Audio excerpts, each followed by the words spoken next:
the edge of the universe, 400 men and women are probing the immeasurable blackness of space. Their leaders are an Earthman with no fear and a stranger with no heart. Travel beyond our time and solar system, into new galaxies, into worlds beyond your dreams. Star Trek, every week, in color.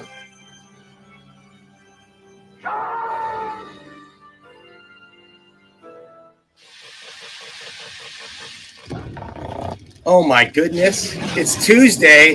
It's 3 p.m. It is the internet. So it must be the new time slot for serious Star Trek. Are you kidding me?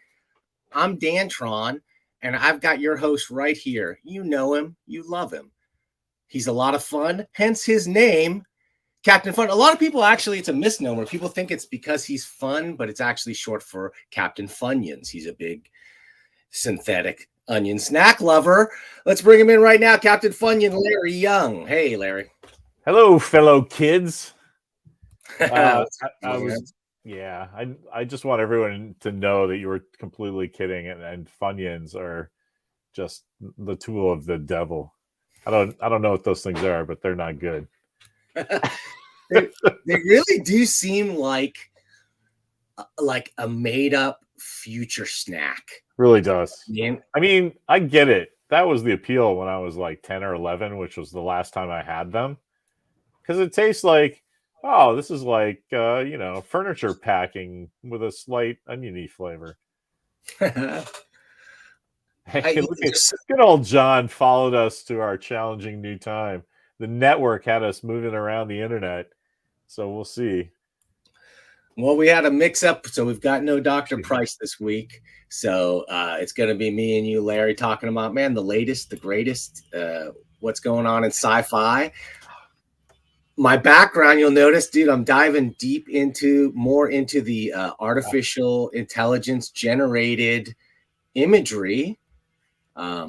This week's thumbnail, for the first time, that background was a separate Mid-Journey pass, and then the foreground, I didn't even generate this.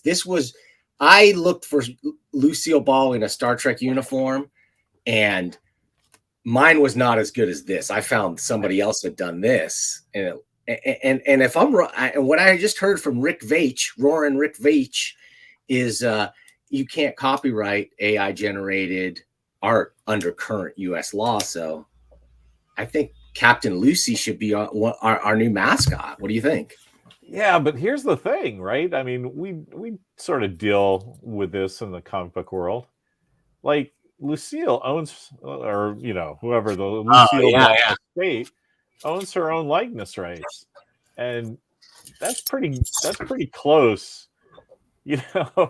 I mean, artists kind of get away with it, right? Because they'll do a painting, and you're like, oh, that's clearly supposed to be Lucille Ball, but it's not exact, so all the artist has to do is go, oh, you think it looks like her? And, legally they sidestep it, right?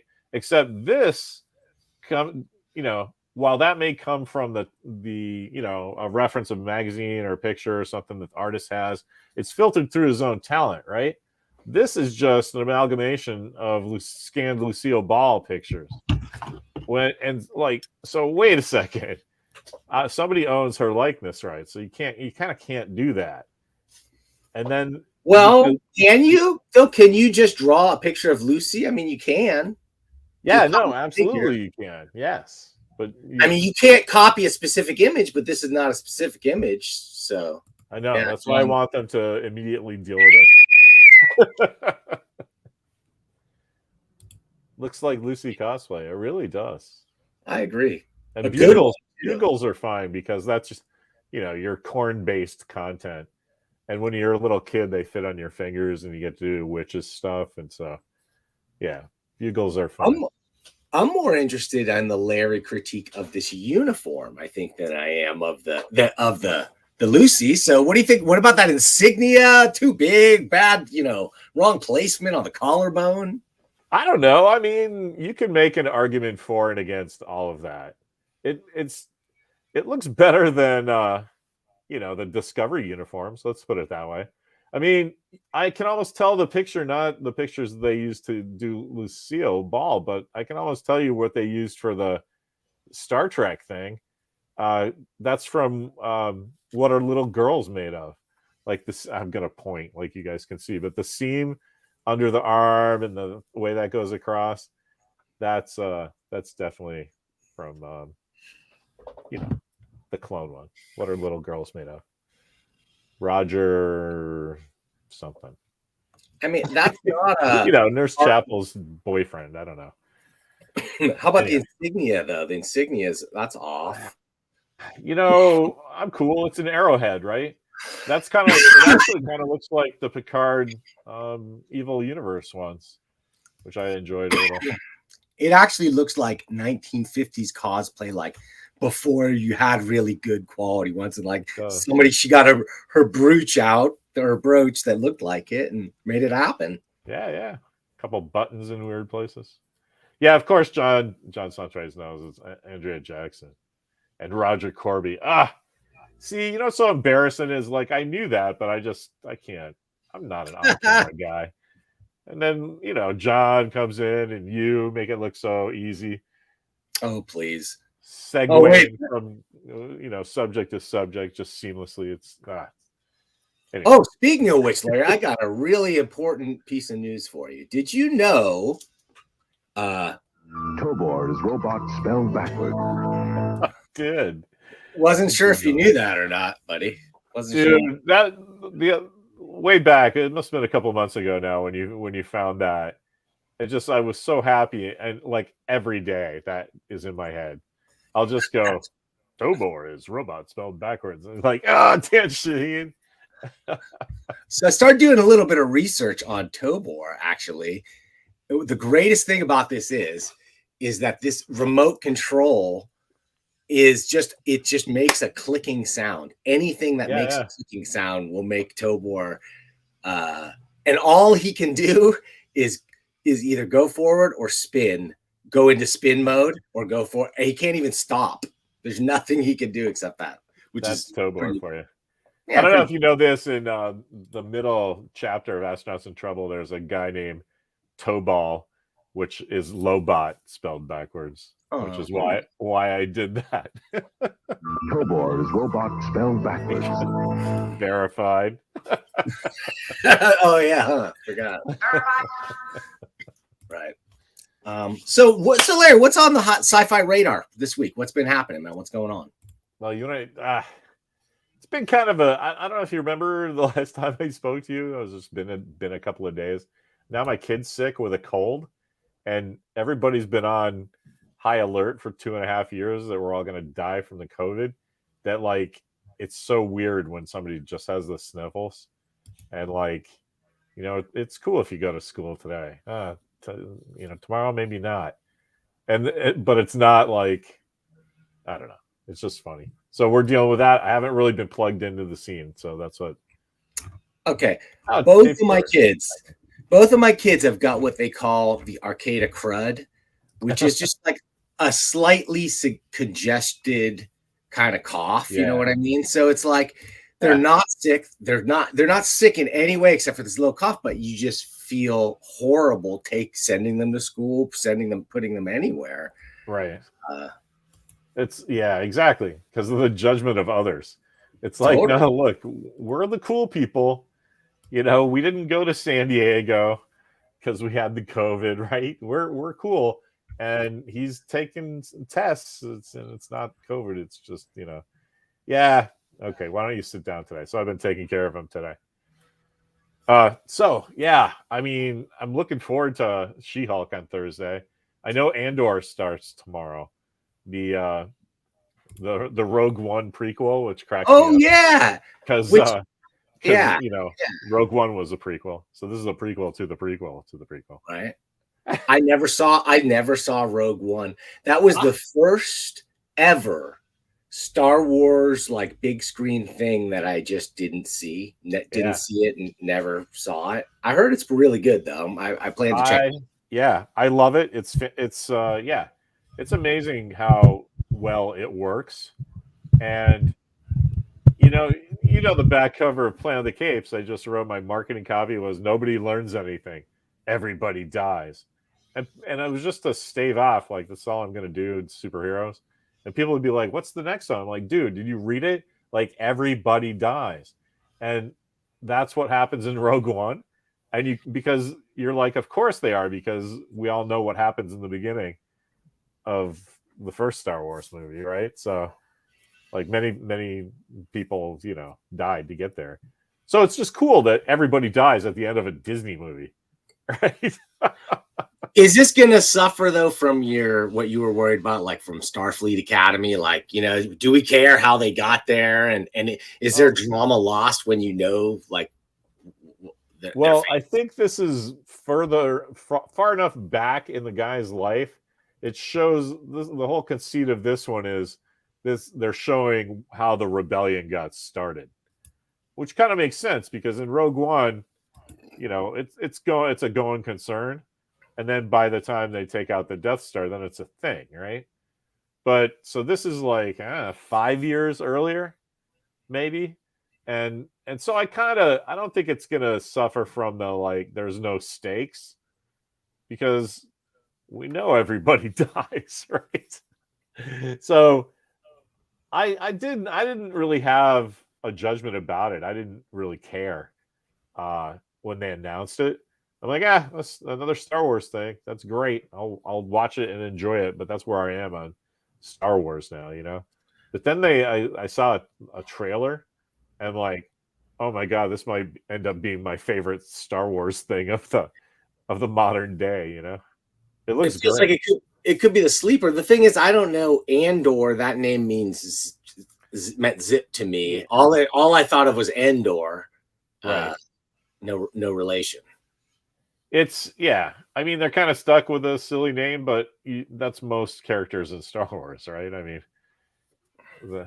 nobody's got a great name. Dude, I heard it was actually. Wait a minute, I'm gonna do my right wing heel turn now, Larry. I heard it was called Andor because that's what you can say about the gender of most characters. Yeah. You know what I'm saying? Or, you know what I'm saying?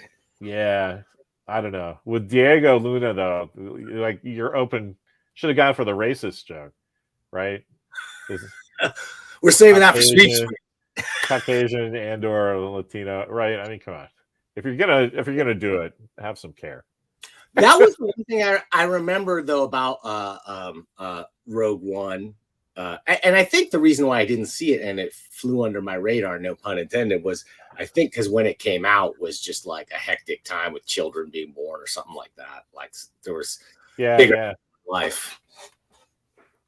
No, yeah, that was me.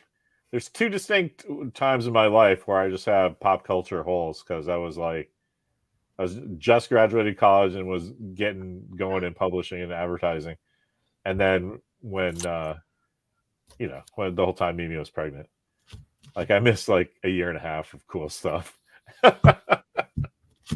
Yeah, but that's how I felt with comics too. I did the same thing when kids came around, or school came around, or career came around, and it's like. Each time you come back in, you yearn for that old stuff of that golden time when you were so deeply into it, and it never quite lives up to that. I'm kind of getting that now, like once removed, because Walker's like seriously into comics now, and so he'll be like, okay, we have to go get the comics, and then he gets his bag of comics, and then he sits down and he reads them in the sunbeam, like he's Calvin and I'm Hobbes, because I remember. Doing that too. So I'm like, all right, well, I have my adult responsibilities and stuff, but at least this is still going on. Yeah, totally. Anyway. Well, I'm glad to see that thing is a thing. Like he's not just like a graphic novel dude. He's getting the single issue. Oh no, he's like Red Hood is his favorite character. So, hey Walker, who's your top 5 guys? Red Hood. Yeah, quick. It's dead air. Anyway. Oh, Agent Venom. Right. All right, that's cool. Thanks, pal. Well, see, these are all like next gen, like third generation, next like crossbreeding of old concepts that we know. It's pretty interesting. But that's why I brought it up, because it's like, you and me have different. I mean, I wouldn't even have said the superhero guys at his age. I was like, Love and Rocket, Service, But that's the cool thing, is that all the people who grew up like us are doing comics now, right? Like, so, yeah, I think it's cool. I actually kind of like the idea of Agent Venom. I'm not going to read any, but to me, even the character of Venom is like a new generation. Like, that's a newfangled new character. No, let alone Carnage and all these other things. Like, that's just how old Jesus Christ, Larry, what's happening? I can't. But I think it's also, though, the lack of good Spider-Man comic books for so long. Like, there've been competent Spider-Man comics they're okay. Yeah. But there hasn't been a killer run on that series of anyone really taking the comic in a good direction for just way too decades.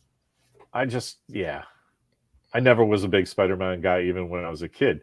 I must have told you this story. When I was in 6th grade, my teacher, Mr. Ward, had a big pile of comics in the corner of the reading area that whenever you finished your homework, go quietly read in the corner. And I was just like, this is great. So I remember my first exposure to Spider-Man was 121, when Gwen Stacy dies. Ooh, so I'm like, dark. I don't know what's going on in this comic. It seemed pretty cool, but like, this girl just died. And so I'm 100% sure, like, I love the character now. The movies are great. John Byrne's Marvel 2-in-1 run was excellent. I have Spider-Man opinions, but I just don't have that love I have for, like, Commandy.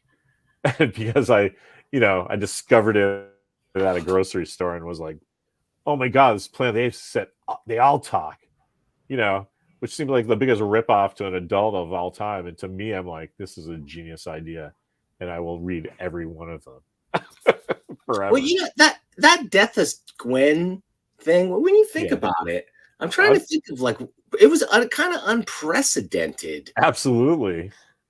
Like, at that moment in time.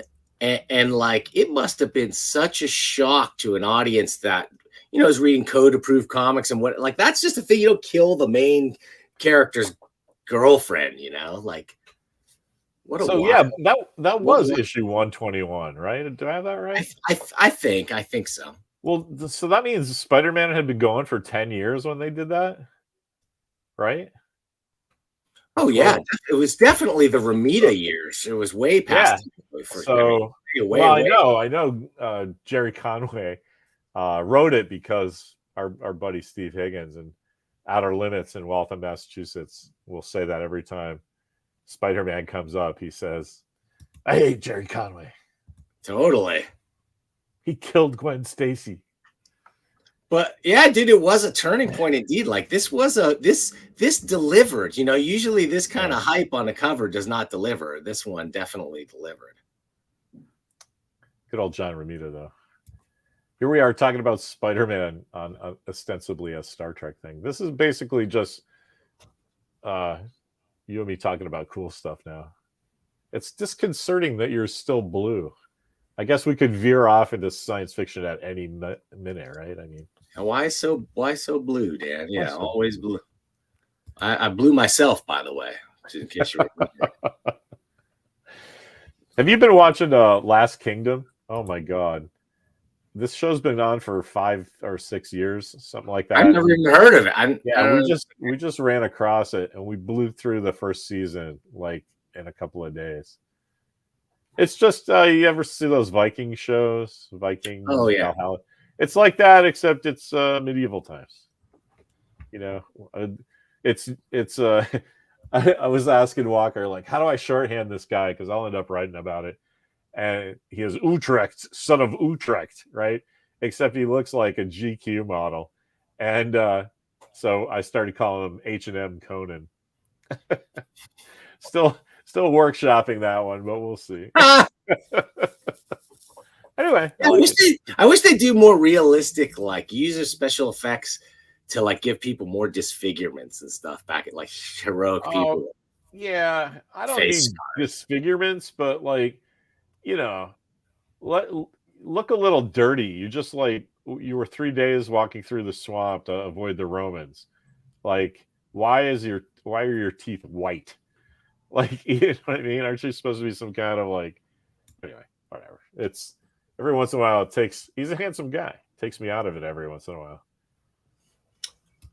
All right, so wait a minute. Let me get into She-Hulk mode for a second because I'm getting angry because the last episode was easily the weakest episode, kind of a filler. Yeah. I wouldn't go all the way to say it was a weak episode, but it really was one of those marking time, not even filler really, but just like you have to go through this town to get where you really want to go.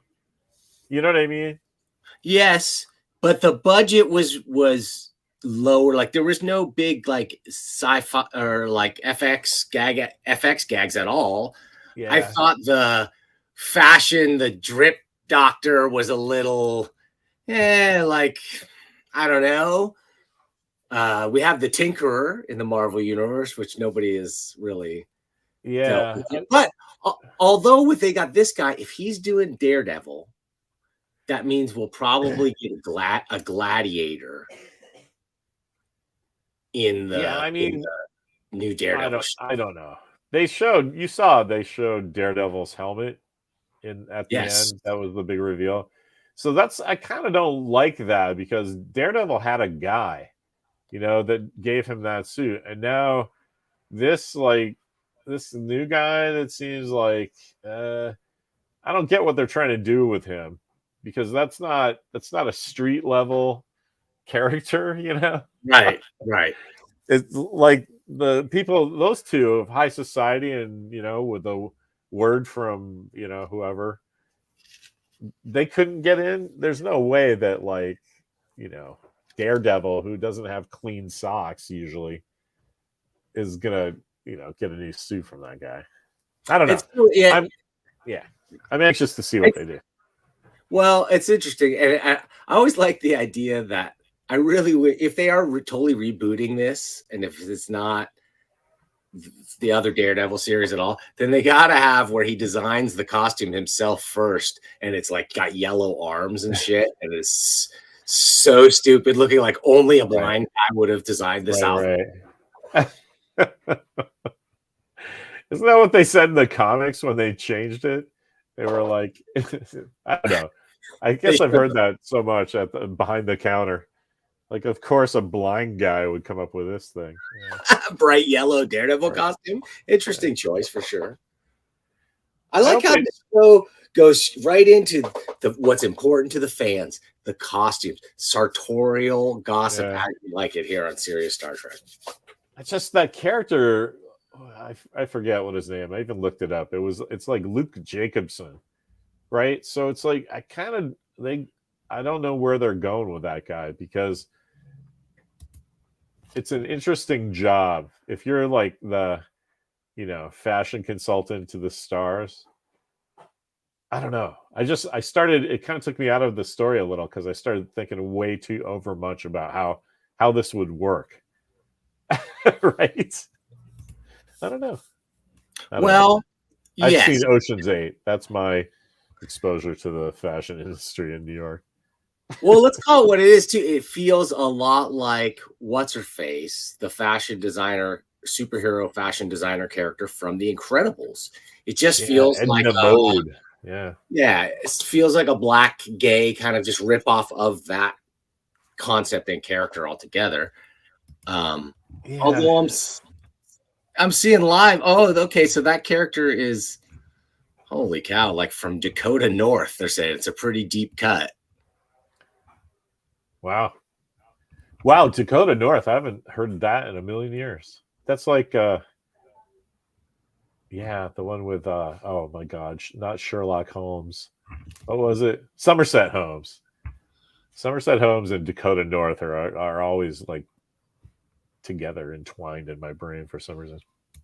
Here, I got this here. This was a cut even deeper than I knew. I didn't know about Luke Jacobson. You seeing this? Do you see this? No, you don't see it yet. No. Not up yet. No. Yeah, here we go. There you go. Wow. Well, I'm glad, that makes sense. Of course, it's somebody who's appeared before. But, yeah. Okay. Oh, yeah. All right. It's a bit of a stretch, but I'll take it. I don't care if the character is necessarily from the comics or not. Like, they can figure out a way to do this however they want. Although I'm trying to remember who was in Daredevil. There was a whole thing with the whoever designed. No, it was the Gladiator designed his own stuff. That's what it was, right? I'm trying to remember what in the show or the comics. In the comics, the dude with the spinning wheels on his spinning saw on his hand and stuff. Yeah, I remember something like that. I just read the first couple of years of Miller's Daredevil, and then I'm like, okay, I get it. And then when Klaus Janson started doing it, I'm like, I love the art still, but I don't care about this character. I love the only other runs that mean anything to me were the Bendis run, which really brought me back in to Marvel when he was doing that. Like, I was deep into that, and I thought it could never be outdone until oh gosh, what's his name came around, right? Ed Brubaker came around and did what I think is probably my all-time favorite run of Daredevil from including the Miller. Wow, really? Well, that's hard to say better than Miller. Like, there's a couple issues from Miller that are just fantastic, but as a run, and I think he had Epting on that with him too. Yeah. Who was the artist on that, John? Too with Brubaker's run, because the stuff he did with the Enforcers, like, he made Fancy Dan cool and Ox and those like really like very obscure type Daredevil Silver Age villains, and really just did them right so well. I missed that book.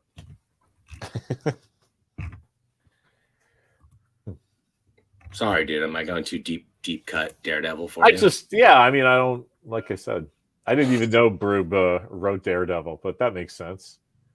He has that sensibility. Seek those out, dude. Those are definitely worth it. I would even say before the Bendis stuff. It's my favorite. Cool. So I'm looking forward to a new Daredevil show. I hope they change not too much. Like, they got it pretty right until they did that Defenders thing.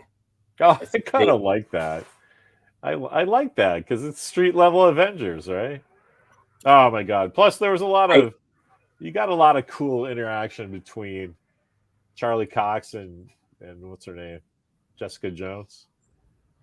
It was okay, but it was like it suffered from what a lot of Netflix series suffered from, where they like have a pretty good idea that would have made maybe a good movie or a great 4-episode series or 5 episodes, but they like stretch it just a little bit too much. So the pacing, the show to show pacing, just didn't work for me on a couple of those shows.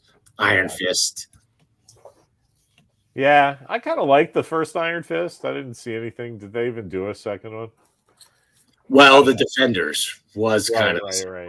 And I think a lot of people started checking out by then, and that was the declining results. Like, I didn't see season 3 of Daredevil at all. I don't think I saw Punisher. I just kind of like, I get the idea, everybody.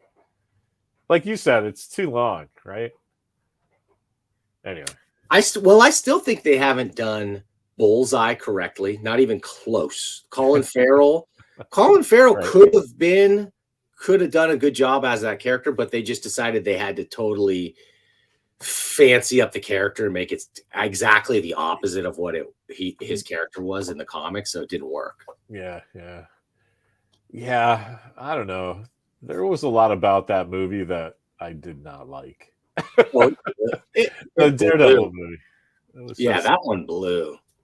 There's good stuff in it, but like, I just think, and it wasn't bad, but I do feel like it left a weird little.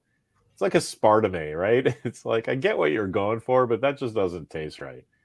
And it's because my feeling is I think they just were a little too close to the comics, right? They were like, let's do everything that's in the comics just like the comics did. And it's like, yeah, except that kind of doesn't work in movies. That's my thinking. Yeah. I mean, there was some outright stupidity in that movie. I remember Joey Pants. He's like, they're at the scene of the crime and they're like, who did this thing or whatever? And he's like, oh, I know. And he throws his cigarette or something. There's a giant, like, Daredevil spelled DD Right. and gasoline for some reason that doesn't evaporate for some reason. And it was perfect. It was a perfect D. Yeah. Which is one of those things that can maybe work in a comic book. Like it's comic booky. And I feel like it was one of the last of the movies that was clinging to that. Like it was pre Nolan Dark Knight, which I feel like that one changed up everything, because before that it was like Burton's Batman was still like kind of campy and cartoony and silly, especially the later ones. Oh yeah, so it was the like later ones. Yeah. I think it was more Spider-Man though. The first Tobey Spider-Man that really started the whole thing. I don't know. What was that? That was awesome because they got the fun. They made Spider-Man what it should be, which was fun. They didn't go gloomy, doomy, and goofy on it. Raimi like totally nailed it perfectly on that one, and then went off the rails by the third. The second one was incredible. The third one, I don't even My know. father-in-law has no use for superhero movies or like even really action movies. He wouldn't even mind me saying this, that he's a giant movie snob, but he thinks Spider-Man 2, that Tobey Spider-Man 2, is a legit like good movie on its own. And so I always think that's pretty high praise because, like, you know, even Scorsese said that. Did he really? Yeah. He carved that one out. He said 2 even. And he's like, oh, I don't like the Marvel movies or whatever, but there's exceptions. I know him and Sam Raimi are probably just chums and buddies, but like, but still, there's no denying it was a better movie than a lot of Scorsese movies. Not every Scorsese movie, but I can name a lot of Scorsese movies that were happier than Spider-Man 2. I'm not going to get into that. Not a lot, but a couple. You know, sure.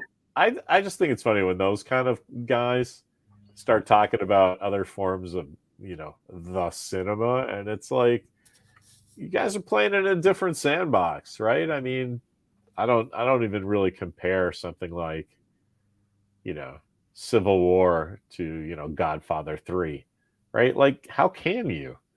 Like, they're parts of a multi-saga, but you know, the people involved are different. The effort that went into each, the supporting infrastructure, you kind of can't compare them.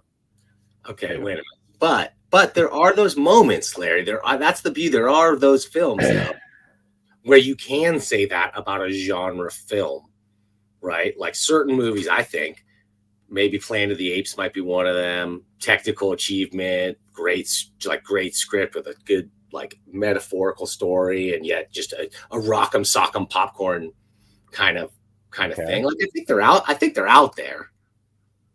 Yeah, no, I agree.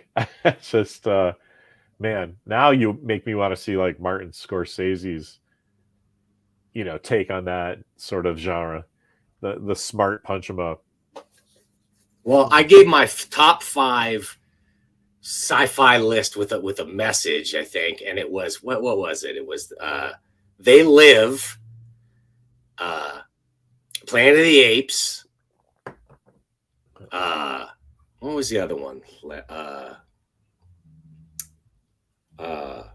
Oh yeah, the Verhoeven's RoboCop and Starship Troopers. Those are good ones. Is that 4 or 5? There's one more. That's 4. It's 4, but I can't remember what my fifth. That's a solid list. That's great. Because I think I was thinking like there's no Star Wars or Star Trek on there. I like Star Trek 2 Wrath of Khan is just a masterpiece movie. Like that's one of those ones that's where they got everything right. I can't believe that movie that the hero and the villain never meet, or the protagonist and the antagonist. Like Kirk and Khan are always talking to each other on view screens, and they still make that super compelling, right? it's like they'll have a on-screen thing, but then they cut, to the downward shot of Khan or something, or they, Kirk yelling into the communicator. But when you think about it, they never meet. There's no like that kind of release of tension for the audience where good triumphs over evil, and it still fantastically works. I remembered my number 5. Yeah. So I'm sorry, Alien Nation was my number 5. But cool. But yeah, that point, I never really thought about it before. They never share an on-screen moment, but like the key to that movie was Ricardo Montalban. Like I can't envision like a way to do it where it has the gravitas of bringing back that original actor in that way, and him being both of them being guys that went on to do other things and then come back to those original characters and be so awesome. And they're quoting Shakespeare and Moby Dick and whatever else. It was like pretty fucking sweet. Well, Shatner's whole thing, like, who do you get to go up against that bombast and not have it look ridiculous, but have it look like, of course, these two guys are locked in this epic struggle. You know what I mean? It's honestly, that's all, 2020 hindsight. But when you look back at it, it's like, well, no, it just had to go that way because totally did. There's the alternative is nobody's talking about that movie, 30 years later. It had all the juice that the motion picture just did not. Yeah, it's so weird too, right? Because I don't know. Yeah, that whole thing, the special effects budget, doing the TV show, it's that's what I give it, where I give it up for Wrath of Khan, and really the trilogy that is Wrath of Khan, Search for Spock, and Voyage Home, right? Like it really is a pretty good trilogy. Yeah, okay. I never really thought about it like that, but it kind of is. Like there's continuity between and they were close enough in time to each other that it just felt right. Yeah. Like they were each different though. Like they were each different and doing their own thing, but still it felt like different episodes of Star Trek felt kind of different. And that's something they can't do anymore. It's like they're so formulaic that it would be hard to see them pulling something like that. Everybody's talking about Alien Nation. Man, I love that movie. Oh yeah, dude. And they aired it out into a great television show too. That was fantastic.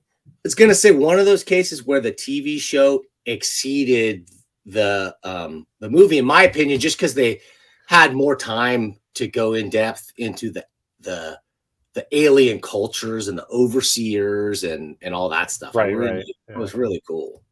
But speaking of like just politically aware shows, like you sort of wonder if they try to do that show now, if they get all slammed by the like, oh, these people are so woke about, there's an immediate underclass that society has to absorb, and they really are aliens, and all the redneck people have no problem with people of color now because it's the Tellarites or whatever, I forget what they were called. Yeah, anyway. And they're I loved all the speculations about their origin. They didn't really know where. Yeah. Like, it was a cool show for that reason. Their cool like language that they use. The graffiti everywhere. That's what I liked. Yeah, it was like they use like here's a bit of useless trivia only you will appreciate, and maybe Tony and John Suentos will already know this. But remember that stupid movie that Shaq did, Steel?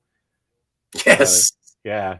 So it was done by Kenneth Johnson, the guys who did Alien Nation, and they put that graffiti on all of the fences and cityscapes and stuff. So you see like Shaq trying to act in this giant thing, and he walks by the stuff from Alien Nation. Oh wow, great! What the hell, this is awesome.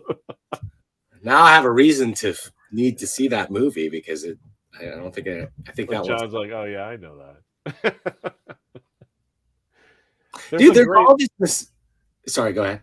Oh, I was just gonna say there's another great thing that you probably know about Alien Nation, that they filmed the whole thing with Mandy Patinkin's character being George Jetson, and they couldn't clear the rights at the last second, so they just get Old Jimmy Kahn goes, no, it's fine. Watch this. It's like, what? Your name's San Francisco? Fuck that. I'm gonna call you George. Yeah. The thing is over. He solved it in seconds. Right? They're like, oh, good thing the film was going. I love that. That saved him tons of reshoots. Yeah, totally. Like, I just think that's big, funny. big money. Rest in peace, Jimmy Kahn, man. That's a guy.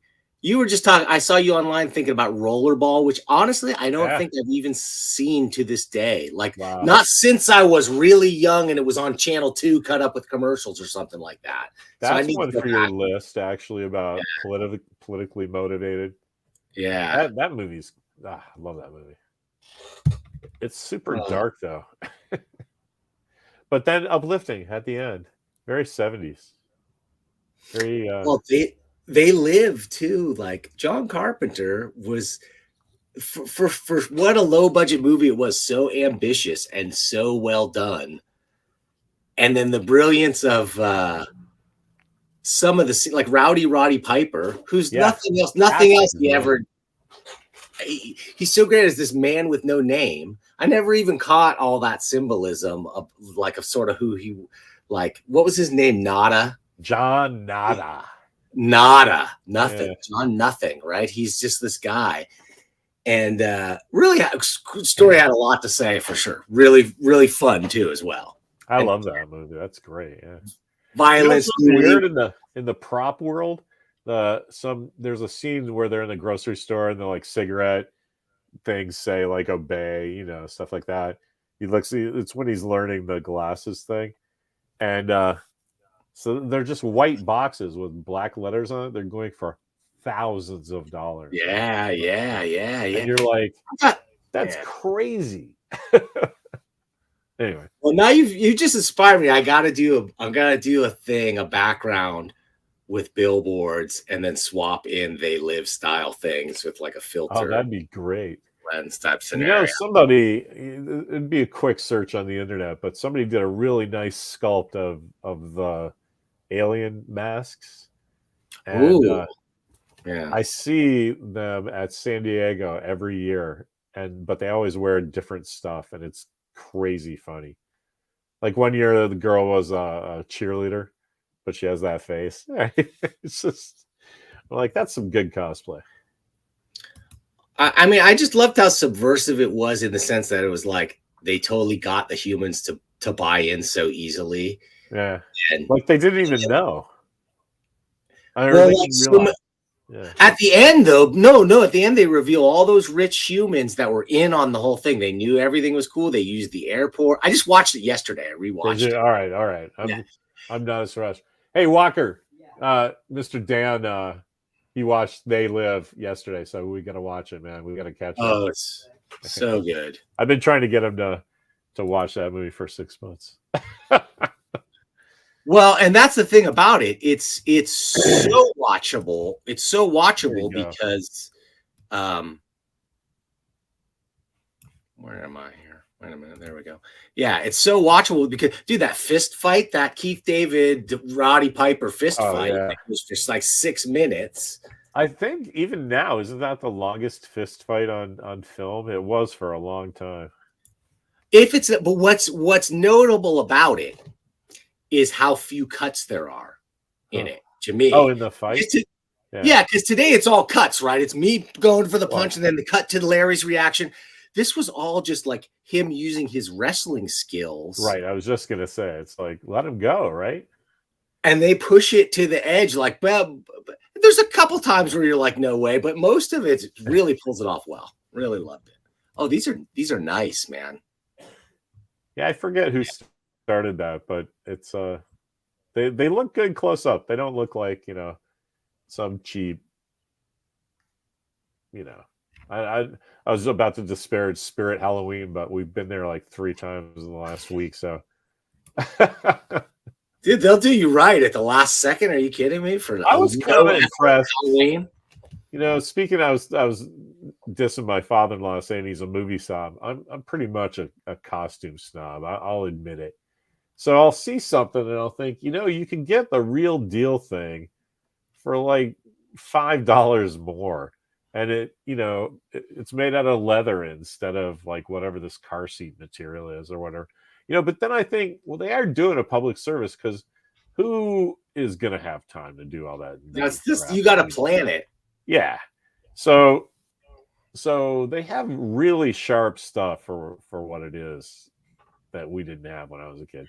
Oh, is that the Vulca guy? What is that? I don't know. This is a Klingon. Oh, Klingon. The word is roar, which is Klingon for peace. Wait a minute, I can't. Yeah, it's Klingon on one side, sunflower pattern on the other side. Ooh, that's cool. Like linked armor, right? Yeah, pretty cool. I like that. Speaking of who owns the rights, that's a completely unlicensed bootleg charm, I think, right? I'd love to. He does charms of the word peace in like every language. And he chose Klingon as well.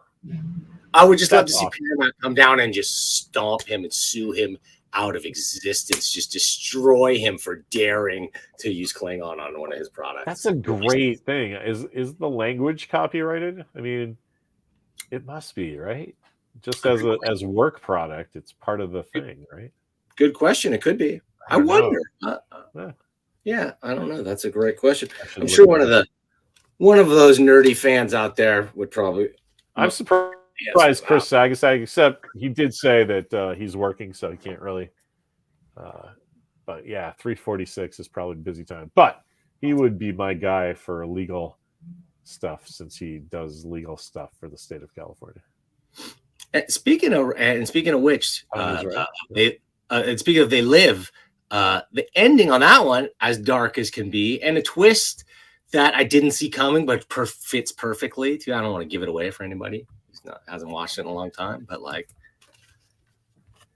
I just remember what's her name, Meg, the girl with the crazy electric blue eyes that she just. Oh my gosh, she looked like an alien anyway. Yes, she was in V. Meg, it's not Meg Ryan, it's Meg something. Not Meg Tilly. I don't know. I said Chris knows something. He's like, what? I feel sad sometimes because my energy level, even as an old man, is like off the charts compared to Chris's like moderate, sort of easygoing, sort of. I can't even kind of make fun of it because I start talking faster, Anyway, so Chris, we said who owns the rights to something? What were we talking about, Dan? Klingon, yeah. Like, the Klingon. Can you use Klingon? Could I write a book in Klingon and release it commercially? I wonder, without giving Paramount a little taste, a little slice of that action. I would imagine you can't use the word Klingon, right? Maybe. Oh, here we go. Boom, boom, boom. Chris says, wait a minute. The Klingon language itself is an idea or a system. Oh, Chris. Incredible. I was kind of giving him a hard time, and you found that instantly. Thank you, pal. The Supreme Court held in the context of a system of bookkeeping, although copyright protects the author's expression of the system, it does not prevent others from using the system. Fantastic. I love it. Now we know. This is the kind of. All we have to do is learn Klingon. How funny. Okay, well, so Larry, I got to put rollerball on my list for sure. Okay, wait a minute. So let's talk. Rest in peace, Jimmy Caan, because I got a couple of must-watch James Caan movies out there. There's a bunch of them. But besides The Godfather, of course, and he's in Godfather 2 for a second. You got to check out Michael Mann's Thief. Thief, yeah. Probably the best second story man burglary type movie ever done. And then also check out The Gambler. I think that's what it was called. It's called Gambler. Yeah, where he's like a college teacher, compulsive gambler. And it is so they remade it. I think Marky Mark remade it or something. Oh. But man, it is so good, acting tour de force. But especially Thief. If you watch Thief and then you watch great. And then you watch Heat from Michael Mann's Heat, it's pretty much the same character. like that's you could almost say Heat is like a sequel to Thief, or if you wanted to, or whatever. It's the same guy, that master. I'll do it. I'll say anything. It's the best like cat burglar movie because there's nobody in a ninja suit snaking down on wires. It's like a dude using like heavy duty industrial equipment to open heavy duty industrial safes and stuff. Like, that's cool. And it's all thoroughly researched and it's all real stuff. He does this crazy thing with like a titanium lance or something that he uses that's like a real deal tool. Yeah, it's amazing. That sounds awesome. Yeah, highly recommend. That's my James Caan pick of the week, folks. I never saw his appeal except in Rollerball and Elf of all things. Oh, Elf. I kind of get it now, but like at the end of his career, you know. So yeah, I'll definitely I've seen Thief, of course.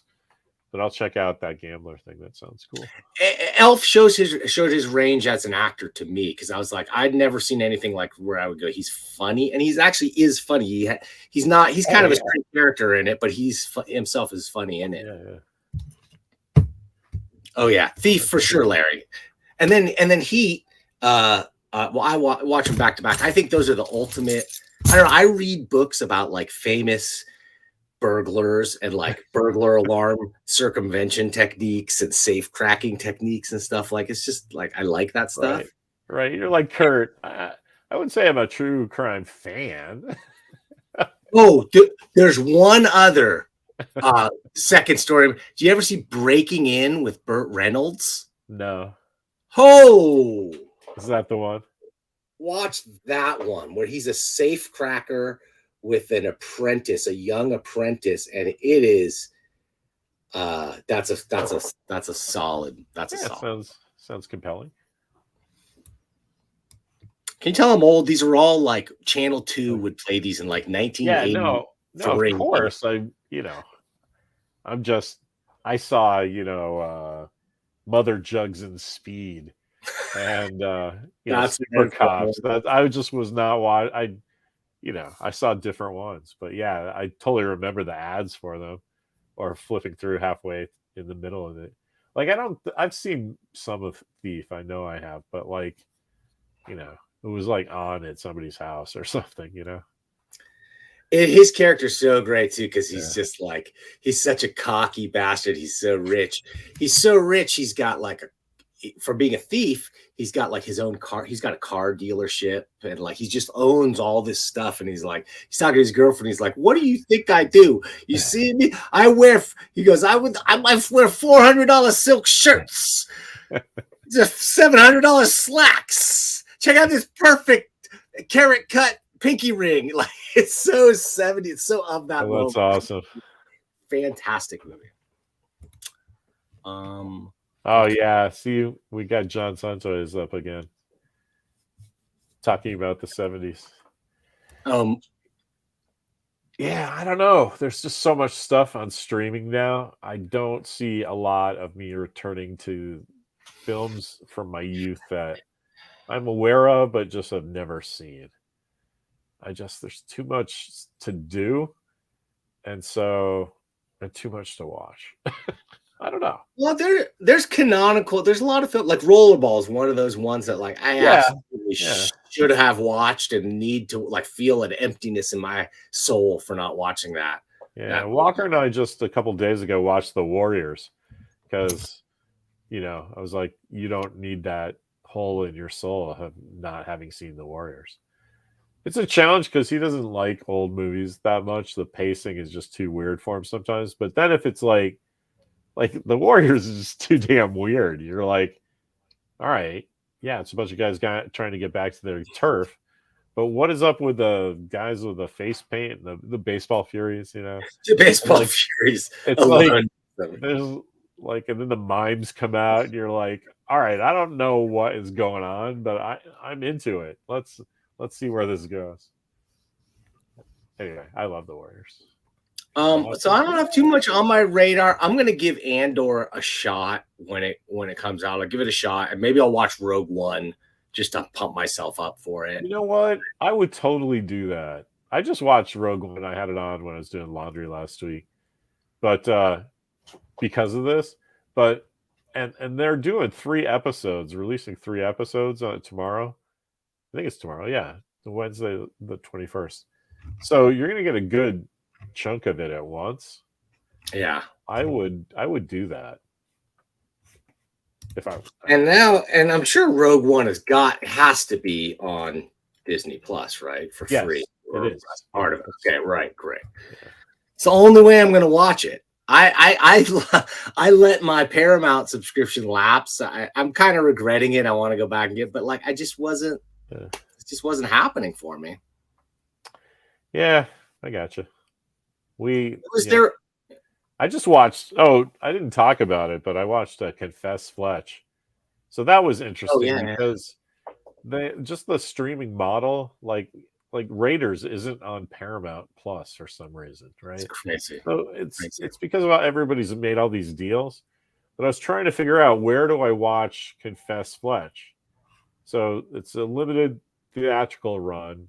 I'm sure it was someplace in the city, but I was like, can I just stream it? And it turns out you can't really. There's video on demand, and then you can buy it digitally, but it doesn't stream for free until October on Showtime.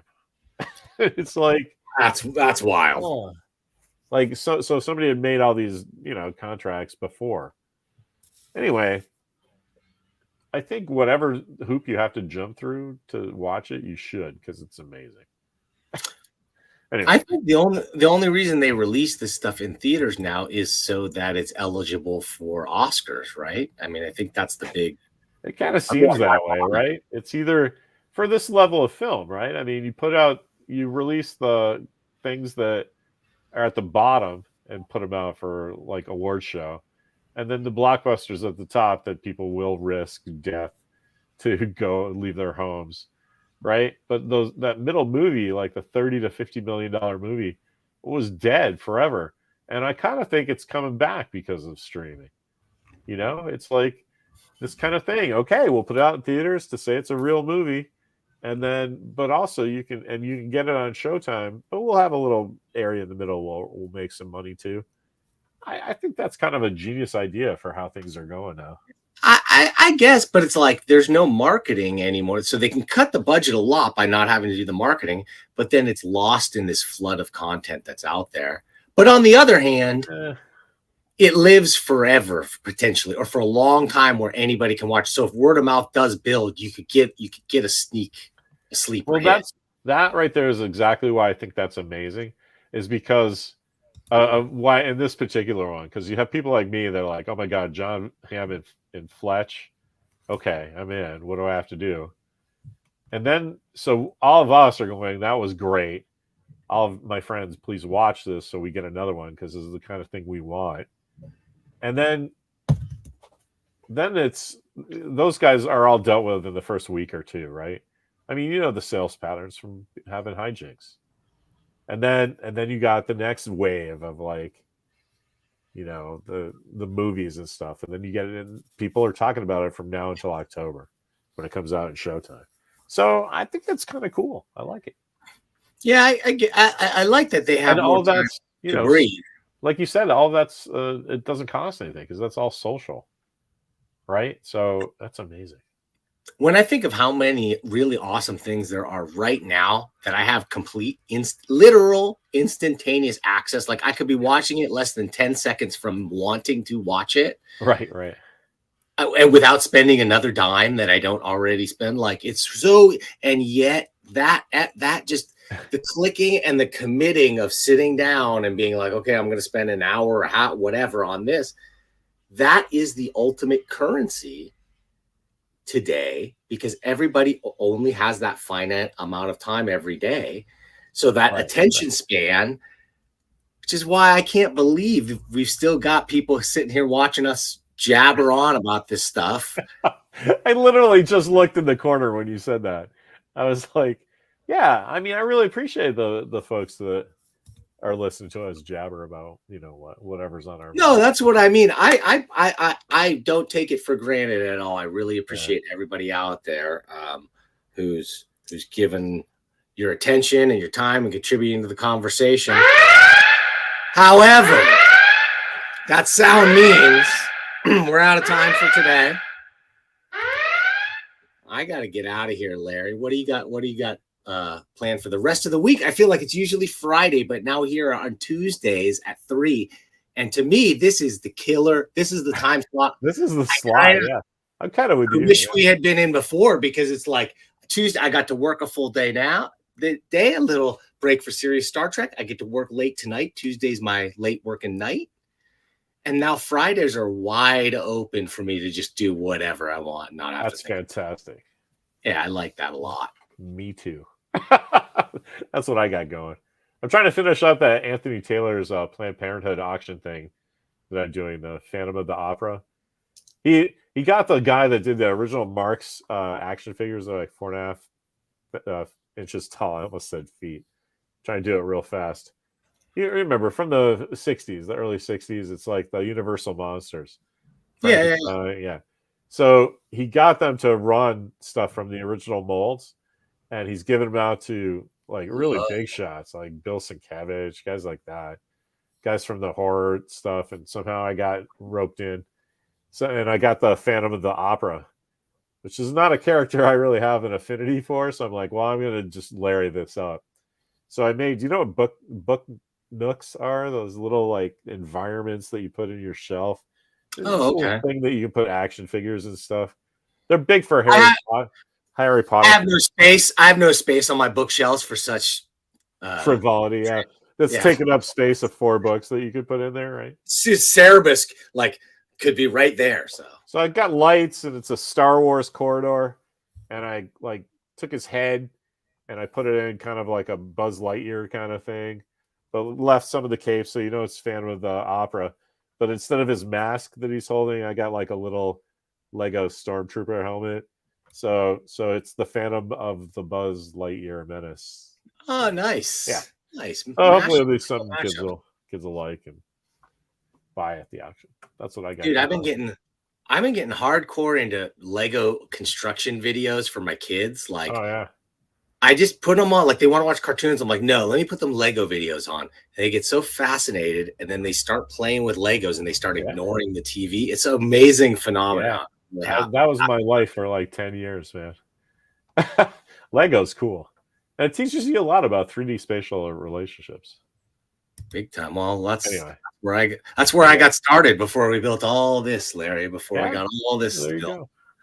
Yeah. Okay, so we'll be back.